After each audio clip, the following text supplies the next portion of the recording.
Sebelumnya, selamat malam. Assalamualaikum warahmatullahi wabarakatuh. Salam sejahtera untuk kita semua. Makasih banyak buat Haikal, buat Ana yang udah hadir, dan juga dengan senantiasa dan juga setia gitu ya, Lydia membersamai kita sebagai LO. Terima kasih banyak.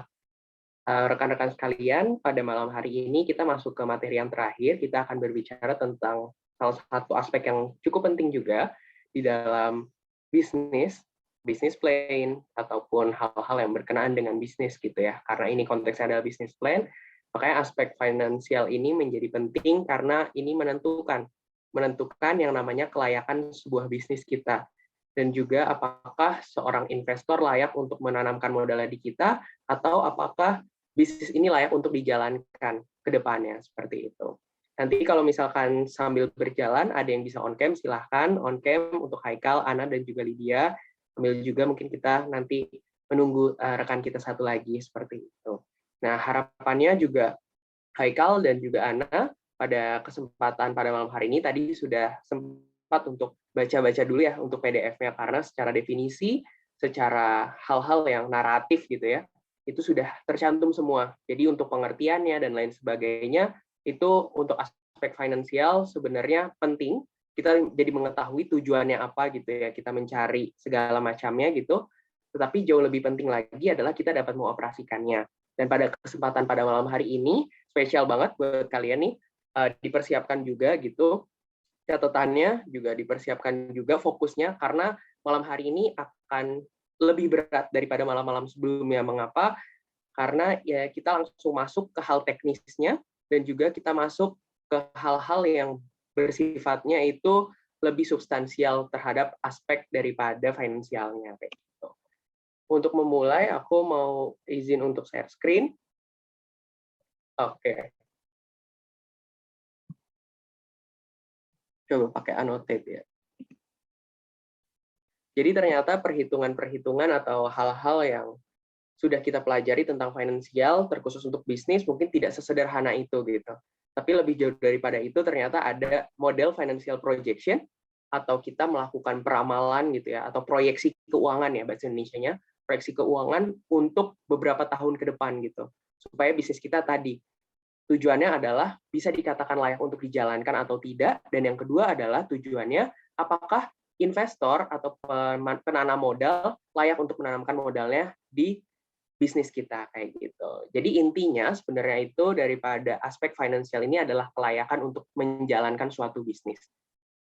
Nah, semoga semuanya pay attention ya, karena sangat sebenarnya bisa untuk diulang kembali karena ini di-record, tapi rasanya berbeda kalau misalkan langsung dijelaskan gitu ya. Semoga sudah terlihat untuk share screen-nya, dan aku coba buat masuk ya, dan aku coba efisiensikan untuk malam hari ini berkaitan dengan financial analysis, terspesifik itu pada financial projection untuk jangka waktu 5 tahun ke depan.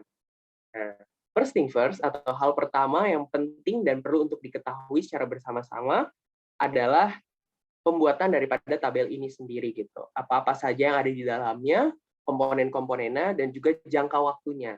Itu dulu terlebih dahulu. Nah, mulainya dari mana sih, Kak? Gitu. Nah, mulainya dari mana? Mulainya kita dari asumsi. Asumsi yang berdasarkan fakta.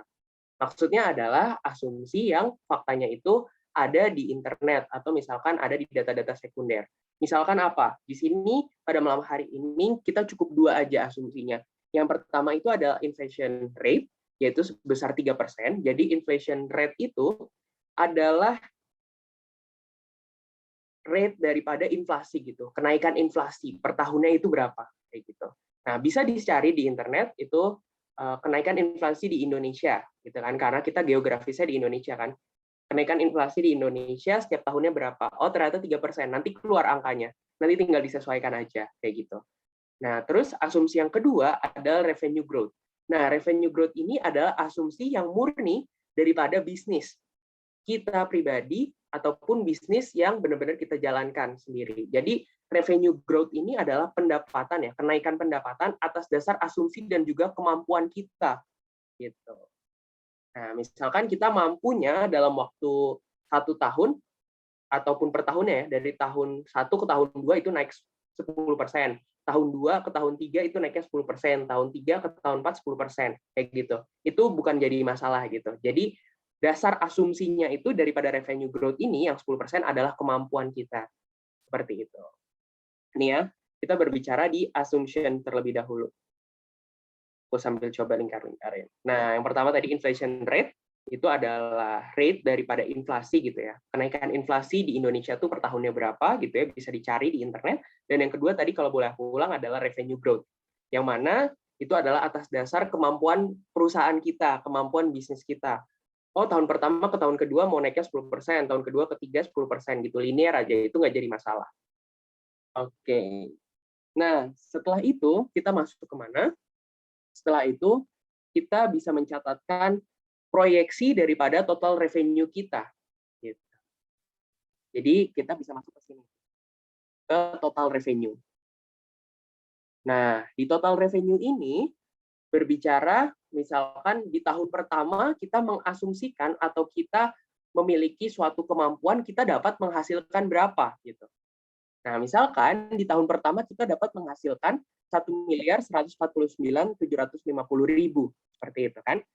Nah, kalau kita pada tahun pertama bisa menghasilkan sejumlah 1.149.750.000, berarti di tahun kedua itu naik sebesar 10%. Yang mana kalau di sini itu mudah banget ya, pakai rumus Excel aja, tinggal dikali 110%. Kenapa 110%? Karena 100%-nya itu adalah untuk break even point, atau kita istilahnya itu mencapai angka 1.149.750.000 ditambah 10% lagi gitu. Jadi kenaikannya 10%. Pun sama dengan tahun ketiga dan juga tahun keempat sampai dengan tahun kelima. Jadi proyeksi keuangan kita selalu naik 10% setiap tahunnya. Mudahnya seperti itu. Atau dengan kata lain, secara akumulatif dari tahun pertama sampai dengan tahun kelima, bisnis ataupun perusahaan kita itu naik sebesar 50%.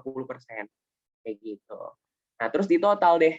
Di total, ternyata total pendapatan kita selama 5 tahun itu sejumlah 7.019.338.725. Nah, seperti itu. Ini contoh bisa diterapkan. Mungkin kalau teman-teman juga sambil bisa buka Excel, ini akan sangat berguna sekali gitu ya. Oke, next ya. Next adalah kita beralih ke poin selanjutnya. Di bawah total revenue ada application development, lalu maintenance, lalu renting, terus digital equipment, awareness, sampai dengan employee cost. Nah, ini tuh apa? Nah, kalau teman-teman udah baca PDF yang tadi, ini berkaitan dengan OPEX atau operational expenditure, hal-hal yang kita keluarkan. Nah, hal-hal yang kita keluarkan itu apa-apa saja per tahunnya, ataupun hal yang kita butuhkan untuk kita keluarkan untuk kepentingan perusahaan kita itu apa aja. Nah, ini contohnya daripada bisnis, daripada aku sendiri gitu ya, yang aku bawa juga ke lomba waktu itu. Jadi ini sebenarnya contoh nyata dan juga contoh konkret. Jadi rekan-rekan sekalian bisa nih seandainya untuk melis atau mendaftarkan gitu. Bukan mendaftarkan ya. Melis lah, melis gitu. Pengeluaran-pengeluarannya itu dibutuhkan untuk apa aja. Kalau di sini aku kasih contohnya adalah daripada operational expenditure.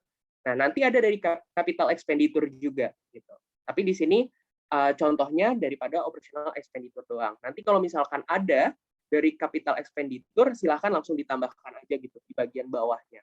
Nanti baru dijumlahkan. OPEX tambah CAPEX-nya berapa, itu adalah pengeluaran total yang kita keluarkan. Nah, di sini OPEX-nya ya, dari application development sampai dengan employee cost. Kalau dilihat di sini, ini berdasarkan riset dan juga berdasarkan kebutuhan kita. Nah, kebutuhan kita itu setiap tahunnya untuk pembangunan aplikasi itu ternyata membutuhkan 150 juta. Lalu untuk maintenance-nya membutuhkan 50 juta, cloud renting 100 juta, digital equipment, sampai dengan employee cost nanti 180 juta. Di sini ya, 180 juta. Nah, dari situ kita bisa menghitung apa? Tekanannya untuk kita tahu berapa OPEX atau operational expenditure yang kita keluarkan per tahunnya itu juga mengalami kenaikan. Berapa sih mengalami kenaikannya? Mengalami kenaikannya itu disesuaikan dengan inflation rate tadi.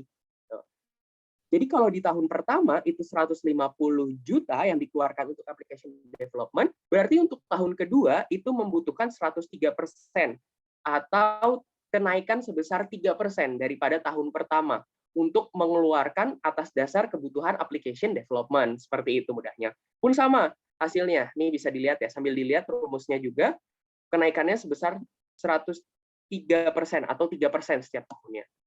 Nah, lalu juga sama, di tahun berikutnya juga naik 3% daripada tahun sebelumnya, tahun keempat naik 3% dari tahun ketiga, dan tahun kelima itu naik 3% dari tahun keempat.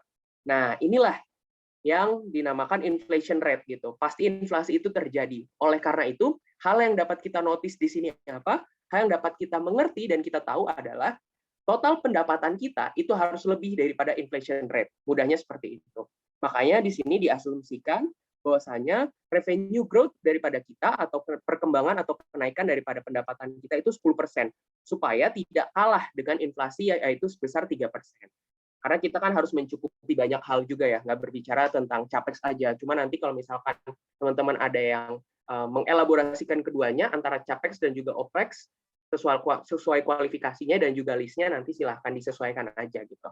Itu ya. Jadi kenaikan barang-barang atau kebutuhan-kebutuhan kita itu naik sebesar 3% sepanjang tahunnya. Oleh karena itu revenue growth kita harus lebih daripada 3%. Kayak gitu. Nah, ini OPEX itu adalah sum ya. Di sini sama dengan sum C15 sampai dengan C24, atau artinya itu adalah jumlah total daripada pengeluaran operational expenditure yang tadi dikatakan dari application development. Di sini ada di A15, di kolom A15 sampai dengan A25, employee cost gitu. Nah, itu ya. Itu adalah di total semua nih, 150 juta, 50, 100, 80, 100, 120, 100, terus 20, 30, 10, 100, 100, 180, sampai menghasilkan total keseluruhan dari 740 juta. Nah, untuk OPEX-nya sendiri, itu tinggal sama kita jumlahkan kembali untuk tahun kedua seperti apa, tahun ketiga seperti apa, tahun keempat seperti apa, dan tahun kelima seperti apa. Kayak gitu, menghasilkan hasil seperti ini. Gitu. Oke, sampai di sini. Ada yang mau ditanyakan terlebih dahulu nggak dari Ana ataupun Haikal? Kalau jelas bilang cukup, ada yang belum dimengerti boleh dipertegas sebelum kita masuk ke bagian selanjutnya.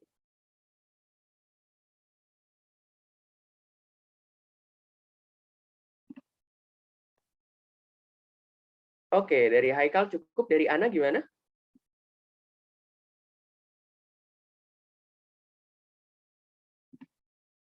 Oke, dari Ana cukup. Semoga bisa sambil dipraktikkan juga ya, dan juga bisa menambah insight atau hal-hal kebaruan gitu berkaitan dengan financial projection ini gitu. Oke, kita next ya. Tadi udah berbicara tentang asumsi berkaitan dengan inflation rate sebesar 3%, revenue growth 10%, lalu kita masuk ke total revenue yang mana per tahunnya itu naik sebesar 10% dari tahun pertama, kedua, ketiga, keempat, sampai dengan 5, atau secara akumulatif yaitu sebesar kenaikannya 50% total revenue kita. Lalu kita juga asumsikan tadi pengeluaran kita itu terjadi kenaikan per tahunnya sebesar 3% mengikuti daripada inflation rate kayak gitu ya. Jadi rate daripada inflasi yang ada di Indonesia itu berkisar 3% sampai 3,5% gitu, bahkan sampai 4%. Jadi coba nanti sambil dicari juga data-data teraktual gitu. Jadi kalau mau lomba, cari data teraktualnya nih untuk menunjang asumsi-asumsi kita. Gitu. Karena per tahunnya biasanya berbeda kenaikan inflasinya, ada 3,1, 2,9 kayak gitu-gitu. Oke, kita masuk ke EBITDA. Nah, EBITDA itu apa? EBITDA itu adalah earning before interest, tax, dan lain sebagainya gitu. Nah, jadi EBITDA ini mudahnya adalah selisih daripada total revenue dengan operational expenditure ataupun capital expenditure jika teman-teman nanti ada dan juga mencantumkannya. Kayak gitu ya. Nah, dalam konteks ini, EBITDA yang didapatkan itu adalah hasil daripada selisih total revenue dikurangi dengan OPEX. Kayak gitu. Jadi, kalau kita ambil contohnya, di tahun pertama itu, ada 1.149.750.000 dikurangi dengan 740 juta, menghasilkan 409 juta 750.000 kayak gitu. Nah, ini kalau misalkan pakai Excel gampang ya, tinggal diseret ke kanan aja gitu untuk EBITDA daripada tahun-tahun berikutnya seperti itu. Nah, selanjutnya kita masuk ke EBITDA margin. EBITDA margin ini ada, EBITDA margin itu apa sih Kak gitu. Nah, EBITDA margin itu di sini rumusnya adalah C27 dibagi dengan C14. Kalau kita lihat, C27 adalah 409.750.000 dibagi dengan C14. C14 itu adalah total revenue. Kita ambil contoh di tahun pertama. Nah, jadi EBITDA margin didapatkan daripada EBITDA dibagi dengan total revenue, yang mana menghasilkan tingkat penghasilan kita gitu sebelum interest, sebelum pajak gitu ya, tax, sebelum suku bunga dan lain sebagainya gitu. Ternyata EBITDA margin kita atau kita mendapatkan earnings itu sebesar 36% di tahun pertama. Lalu naik sebesar 40% di tahun kedua, di tahun ketiga naik sebesar 44%, ini ya. Di tahun keempat naik sebesar 47%, dan di tahun kelima naik sebesar 51%, seperti itu. Itu berkaitan dengan EBITDA margin. Kita masuk ke kolom yang berikutnya, ada di A29. Di sini tulisannya adalah initial investment. Nah, initial investment itu apa, Kak? Initial investment itu adalah investasi awal gitu, atau misalkan modal awal. Modal awal yang bisa pertama kita keluarkan dari duit kita sendiri atau duit kas pribadi kita, atau kita mencari investor. Jadi angkanya itu dapat daripada atas dasar kebutuhan kita. Sebisa mungkin initial investment kita itu tidak jauh daripada OPEX-nya. Kayak gitu. Jadi kalau misalkan OPEX-nya sebesar 740 juta, atau pengeluarannya tidak jauh daripada pengeluaran kita sebutnya gitu ya, karena nggak cuma OPEX doang, mungkin nanti bisa capex ya teman-teman kalau punya bisnis atau usaha sendiri gitu ya. Jadi initial investment itu tidak boleh jauh daripada pengeluaran kita kayak gitu. Jadi nanti coba disesuaikan aja yang layak seperti apa. Nah, nanti sebenarnya yang bisa menunjukkan layak atau tidaknya ini ada di conclusion ini nih, di bagian IRR dan juga NPV. IRR dan juga NPV. Di sini ada conclusion. Oke. Pertama adalah tadi melanjutkan yang tadi, initial investment itu berarti investasi awal, modal awal yang kita keluarkan itu sebesar berapa? Oh, ternyata sebesar 500 juta. Oleh karena itu, bisa disimpulkan bahwa setelah kita mendapatkan tadi ya hasil-hasilnya, kita tulis ulang nih EBITDA-nya. Atau misalkan nggak ditulis ulang sebenarnya nggak masalah sih. Ini hanya untuk mempermudah aja gitu.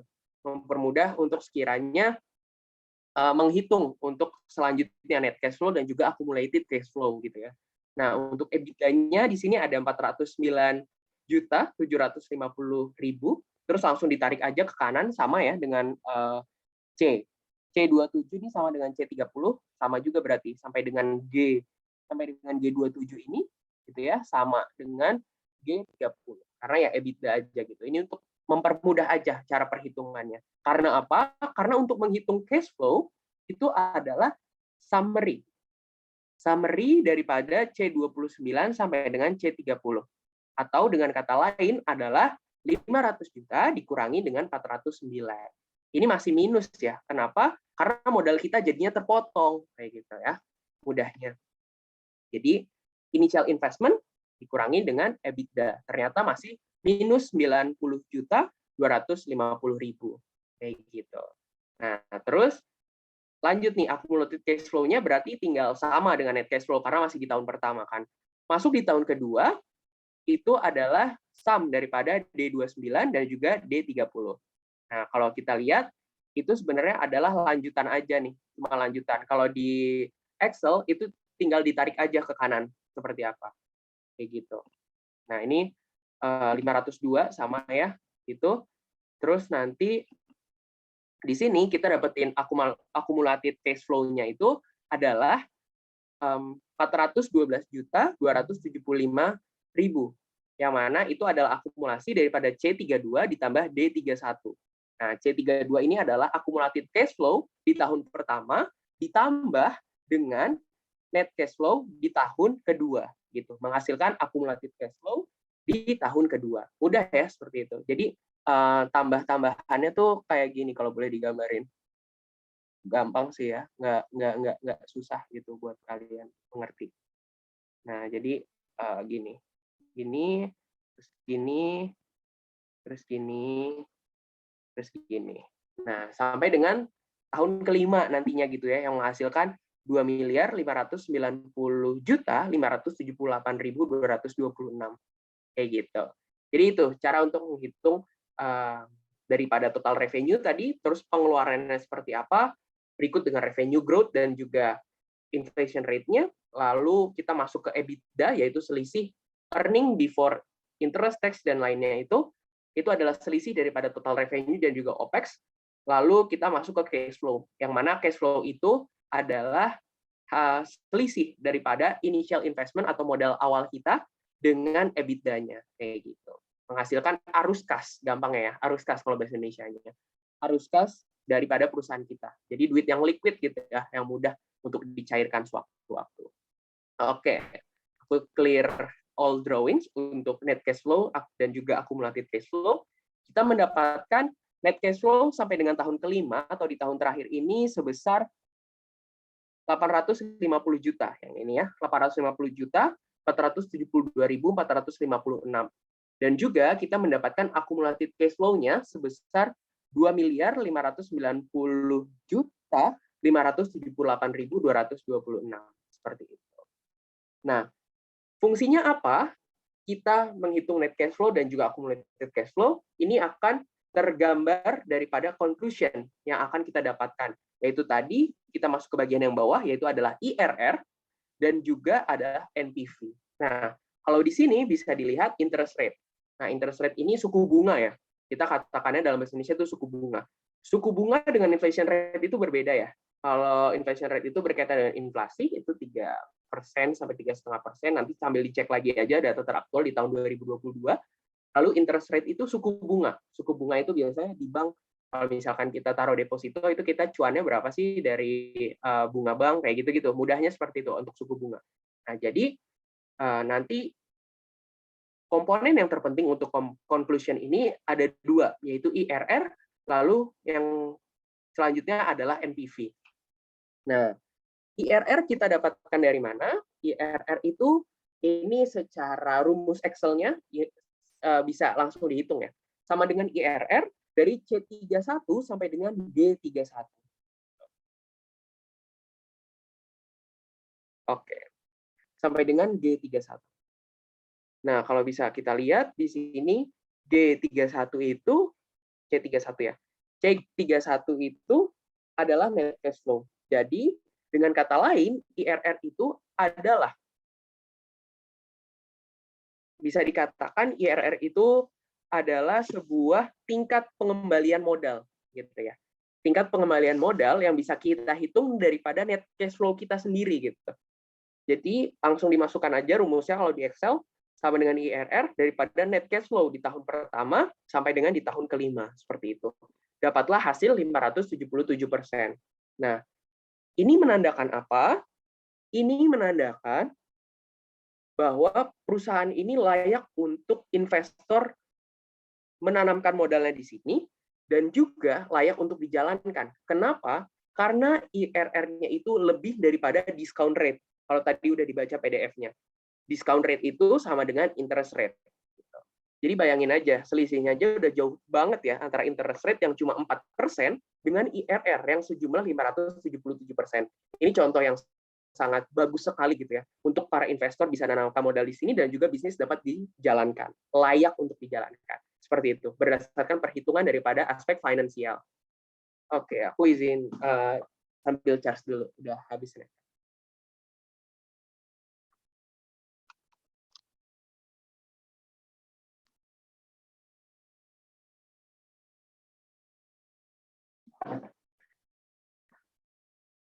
Oke, kita lanjutkan ya.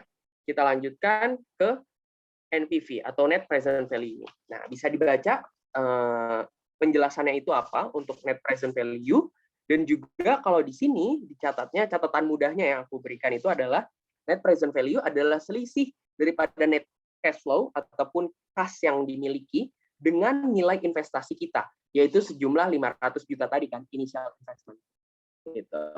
Jadi cara menghitungnya pun nanti pasti dikurangi daripada initial investment gitu, karena kita menghitung nih NPV daripada perusahaan kita, yaitu selisih kas dengan modal gitu. Mudahnya kayak gitu ya, selisih jumlah keseluruhan kas yang kita miliki dengan modal. Oleh karena itu, untuk mendapatkan NPV, ini pakai rumusnya sama dengan NPV G34. Kalau kita lihat, G34 itu adalah G34. Nah, G34 itu adalah interest rate-nya. Jadi, interest rate memegang peran penting juga nih. Jadi, suku bunga itu memegang peran penting juga untuk menentukan conclusion daripada bisnis kita, gitu ya. Jadi, sama dengan NPV dalam kurung G34 titik koma C31 sampai dengan G31. Itu adalah net cash flow gitu ya. Oke, ini. Kita lihat lagi. Sama dengan NPV, kita masukkan dalam kurung interest rate titik koma C31 sampai dengan G31 net cash flow dikurangi C29 yaitu initial investment kita. Yaitu sejumlah minus 500 juta ya. Nah, kalau dalam penulisan, kalau financial projection atau financial analysis, itu kalau minus, itu biasanya di dalam kurung. Seperti itu ya. Nah, kita dapatkan di sini NPV-nya sejumlah 2.732.620.387. Nah, kalau sesuai dengan PDF yang tadi sudah disampaikan dari aspek finansial, kalau NPV-nya itu positif, berarti itu layak untuk dijalankan. Dan juga investor dapat untuk menanamkan modalnya di perusahaan kita. Sebenarnya seperti itu untuk hal-hal teknis dan juga hal-hal substansi berkaitan dengan financial analysis dan juga financial projection. Agak ruwet dan agak ribet gitu ya, karena harus sesuai antara perhitungan dari awal gitu ya, dari total revenue, karena akan menyangkut keseluruhannya tuh sampai ke bawah-bawahnya. Dari total revenue, dari pengeluaran, capex dan juga opex, lalu kita dapat EBITDA-nya berapa, dari EBITDA kita bisa menentukan net cash flow, lalu kita akumulasikan cash flow kita berapa, sampai dengan nanti kita bisa mengkonklusikan atau menyimpulkan IRR dan juga NPV-nya itu berapa. Dan dari situ keputusan akhirnya adalah apakah yang pertama bisnis ini layak untuk dijalankan atau tidak, dan yang kedua apakah investor layak untuk menanamkan modalnya di bisnis kita atau tidak.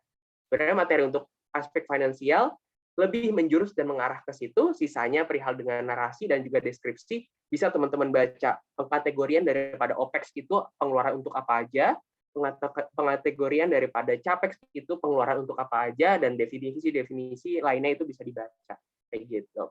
Semoga bermanfaat apa yang disampaikan pada malam hari ini gitu ya. Aku membuka kesempatan tanya jawab juga nih buat Ana dan juga Haikal berkaitan dengan aspek finansial yaitu financial projection juga financial analysis. Terima kasih.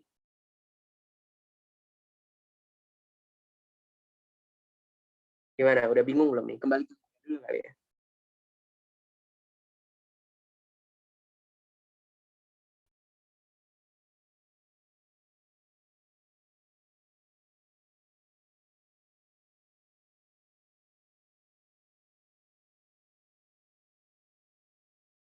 Berat ya bahasannya ya. Tapi seru kan? Maksudnya gimana nih komentar Ana gitu? Boleh pakai suara atau sambil on cam sama Haikal juga atau lewat chat Zoom gitu. Enak sih on cam gitu sambil ngobrol. Gimana nih komentarnya berkaitan dengan financial projection ini? Apakah sesuatu hal yang baru atau sebelumnya udah pernah gitu? Atau gimana?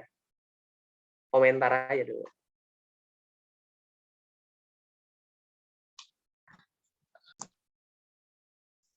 Silakan Haikal. Suaranya masuk gak, Kak? Masuk, masuk. Jujur baru tahu, Kak. Banget sih Baru ya? materinya. Iya, baru dengar parah sih itu, Kak. Sebelumnya. Ternyata emang perlu diperhitungkan seperti tadi inflasi itu yang diasumsikannya 3% itu penting juga untuk bisnis itu diperhatikan gitu ya, Kak. Sangat penting banget ya. Inflasi sama tadi interest rate ya. Mantap. Iya. Kalian baru berapa ya? Berarti tingkat 1, tingkat 2 kan kuliah, tingkat 3 kayak gitu-gitu. Tapi udah dapat pemahaman materi ini. Aku dapat ini ketika aku lomba gitu. Jadi aku learning by doing gitu. Jadi istilahnya mengerti ini karena kecemplung di lomba gitu.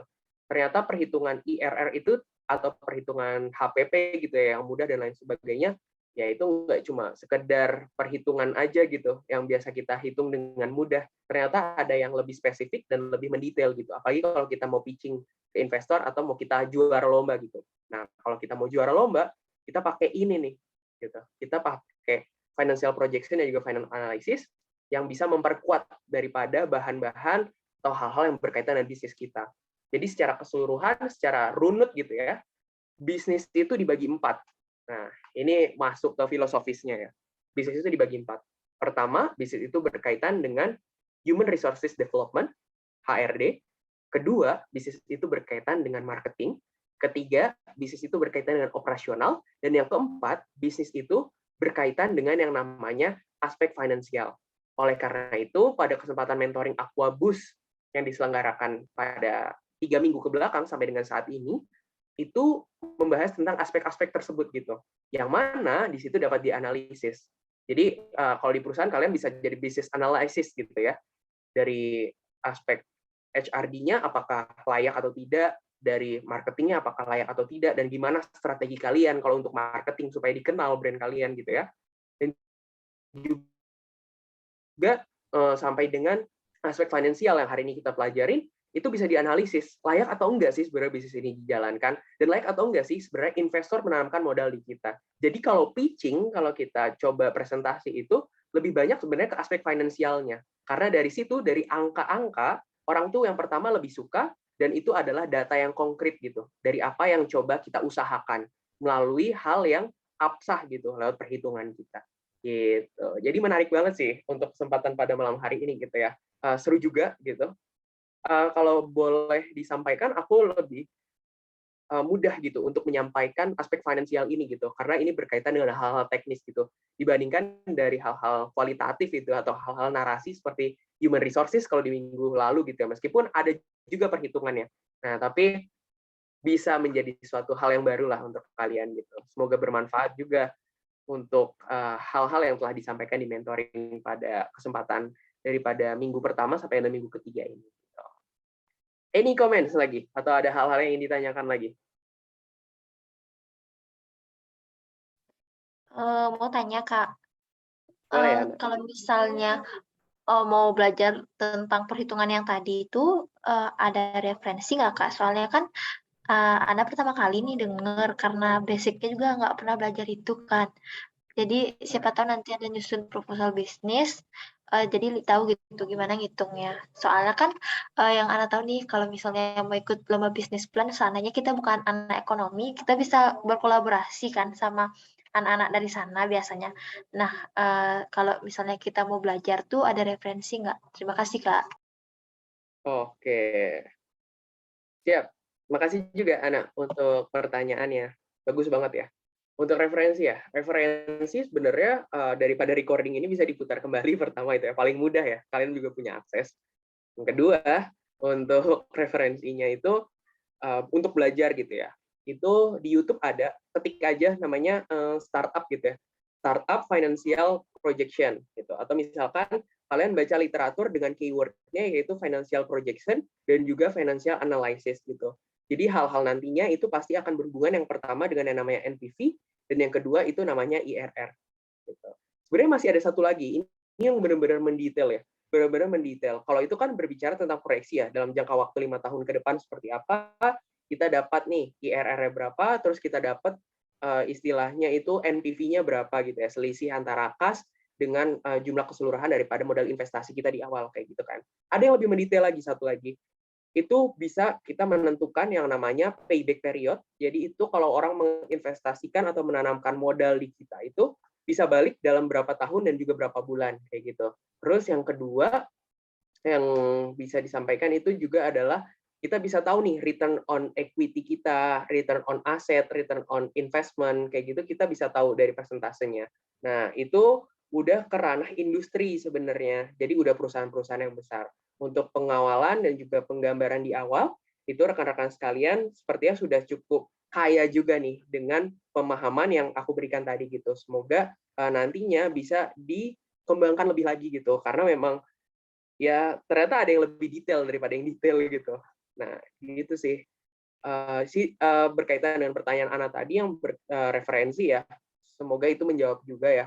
Karena kita pun di SB, di sekolah bisnis, aku kan jurusan sekolah bisnis gitu, di aspek finansial ataupun keuangan, terkhusus untuk financial projection, startup ini nggak secara gamblang diajari gitu. Kita cuma dikasih pengertian NPV itu apa, IRR itu apa, sampai dengan ROI, ROA yang bagus itu harus plus kah, terus harus misalkan lebih daripada interest rate dan lain sebagainya, hanya seperti itu. Nah, sisanya itu dikembalikan ke kita lagi gitu. Nanti gimana caranya kita nyari referensi sendiri.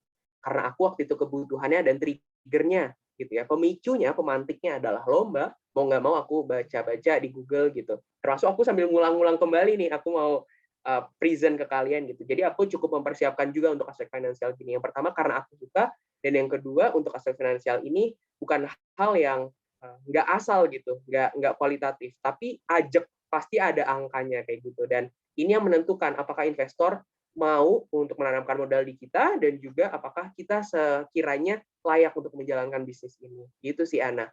Semoga menjawab. Nanti bisa sambil tanya dan bisa konsultasi karena kemarin para mentor juga bilang di grup ya, di grup para mentor, setelah dari ini ketika kita berbicara bisnis gitu ya, sebagai anak bisnis, talk about business, talk about sustainability gitu. Jadi berbicara tentang bisnis, berbicara tentang keberlanjutan. Jadi harapannya kalau rekan-rekan sekalian punya bisnis, rekan-rekan sekalian mau ikutan lomba gitu ya, itu jangan sungkan lah untuk sekiranya mengkonsultasikan kepada kita gitu. Nanti kita bisa bantu apa yang bisa kita bantu, dan juga sekiranya kalau ada hal-hal yang bisa ditanyakan berkaitan dengan aspek finansial sampai dengan aspek marketing lainnya, itu silahkan aja gitu. Jadi jangan khawatir. Itu sih referensinya Ana. Semoga menjawab dan membantu.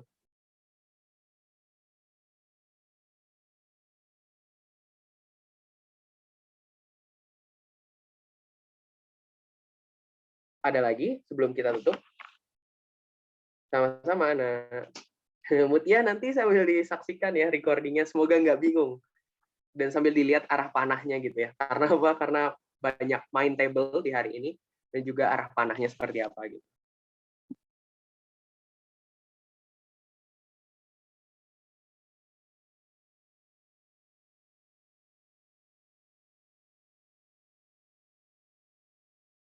Ada lagi yang mau ditanyakan?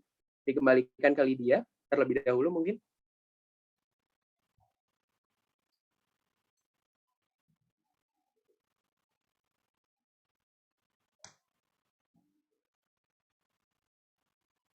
Tes. Oke.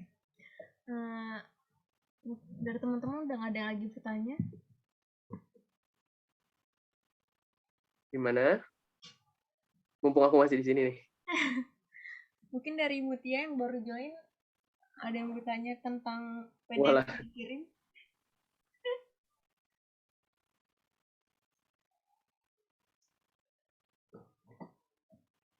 Kalau nggak ada nggak apa-apa, mungkin sambil dinamis aja nanti di grup gitu ya, kalau ada yang mau ditanyakan. Ya benar. Mungkin kalau memang belum ada, oke. Boleh sesi dokumentasi dulu. Teman-teman boleh on cam. Boleh. Mohon maaf ya, belum bisa on cam, kameranya rusak. Nggak apa-apa. You on cam. Nggak lucu dong, masa saya sendiri ini yang on cam. Haikal dengan Mutia boleh on cam.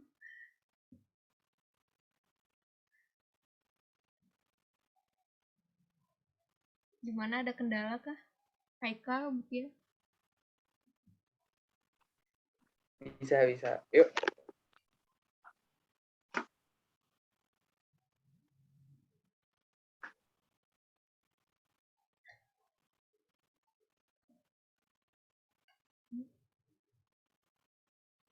Kita tunggu ya, bentar.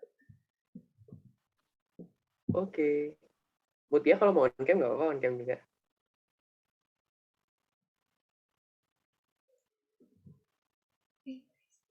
Ayo guys. Si Aika lagi ini kayaknya, lagi mencoba, soalnya device-nya keluar masuk. Oh, sambil.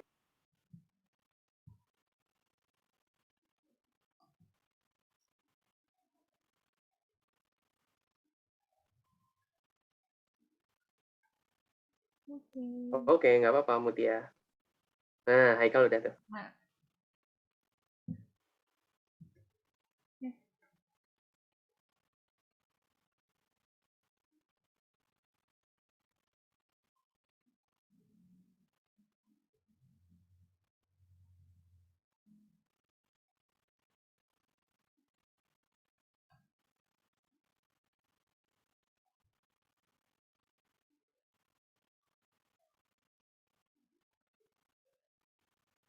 Udah? Oke. Oke. Yuk, Nah, boleh Lydia dipandu. aku hitung ya. 1, 2, 3. Sekali lagi. 1, 2, 3. Oke. Nah, oke, Oke. ucapin terima kasih untuk semuanya yang sudah hadir, apalagi terutama untuk Kak Satrio yang udah nemani kita dari minggu pertama hingga minggu ketiga kita ini. Semoga ilmu yang diberikan sama Kak Satrio itu dapat kita manfaatkan di kemudian harinya. Oh ya juga semangat Kak untuk penelitiannya, semoga dilancarkan sampai wisuda nantinya. Amin. Mohon doanya semua. Ya. Amin. Nah, aku tutup ya. Mohon maaf juga kalau apabila ada kesalahan dari akunya selama 3 pertemuan ini. Aku tutup. Selamat malam semuanya. Selamat istirahat. Amin. Nanti pada nonton ya, aku semahas. Boleh, See you Kak. guys. Siap, Kak. Kalau ada yang mau ditanyakan langsung aja ya. Mau di grup atau mau personal chat, it's okay. Iya, benar. Thank you, Kak. Bye-bye. Terima kasih, Kak. Ya. Terima kasih, Kak. Dia.